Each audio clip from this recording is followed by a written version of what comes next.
Bugungi kunda o'smirlarning salomatligi, ayniqsa ularning reproduktiv salomatligi jamiyatimizda juda muhim masala bo'lib qolmoqda. Bu borada to'g'ri tushuncha, bilim va qo'llab-quvvatlash kerak. Biroq o'smirlar ko'pincha o'zlarining sog'lig'iga zarar yetkazadigan noto'g'ri qarorlar qabul qilishadi.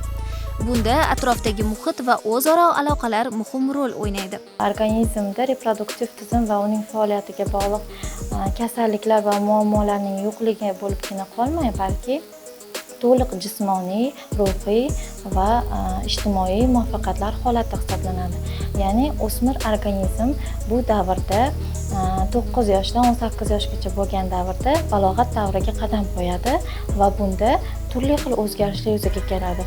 Ruhiy tomondan, jinsiy tomondan, jismoniy tomondan rivojlanish boshlanadi. Reproduktiv salomatlik bu nafaqat jismoniy, balki ruhiy va emotsional salomatlikni ham o'z ichiga oladi. O'smirlik davri bu o'zgarishlar va rivojlanishlar davri.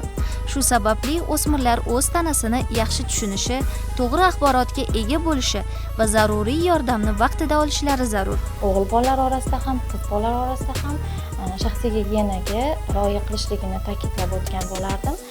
Ayniqsa qizlarimiz orasida balog'at davriga qadam qo'yilgandan keyin menstrual sikl boshlanadi va bu davrda o'smir qizlar organizmida gormonlarning o'zgarishini hisobiga teri bezlari rivojlanadi, ko'krak bezlari rivojlanadi va o'z navbatida gigiyena qoidalariga vaqtida rioya qilmasa, ularda har xil o'zgarishlar yuzaga kelishi mumkin. Shuning uchun onalarimizdan ham alohida iltimos qilgan bo'lardim. Bu davrda qizlarga alohida ahamiyat berish kerakligini. Reproduktiv salomatlik bo'yicha bilimlar o'sish jarayonida o'smirlarni noto'g'ri qarorlardan saqlashga yordam beradi.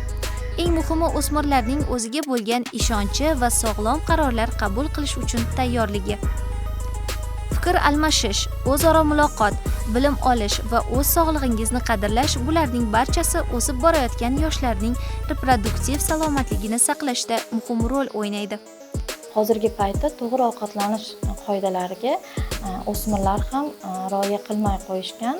Ayniqsa tez tayyor bo'ladigan yarim tayyor mahsulotlarning ko'pligi, energetik ichimliklarni ko'payayotganligi o'smirlar organizmida turli xil o'zgarishlarni yuzaga keltiryapti.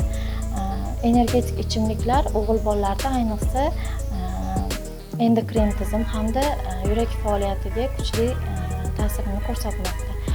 Qiz bolalar organizmida ham gormonlardagi o'zgarishlarga o'z ta'sirini ko'rsatib o'tmoqda. Shu jumladan to'g'ri ovqatlanish hamda kun tartibini to'g'ri yo'lga qo'yishligini maslahat bergan bo'lardim. O'z salomatligingizni asrang, bilimli bo'ling va sog'lom qarorlar qabul qilishda yordam oling. Faqat shu yo'l bilan siz nafaqat o'zingiz, balki jamiyat uchun ham sog'lom va baxtli kelajakni yaratishga yordam bera olasiz.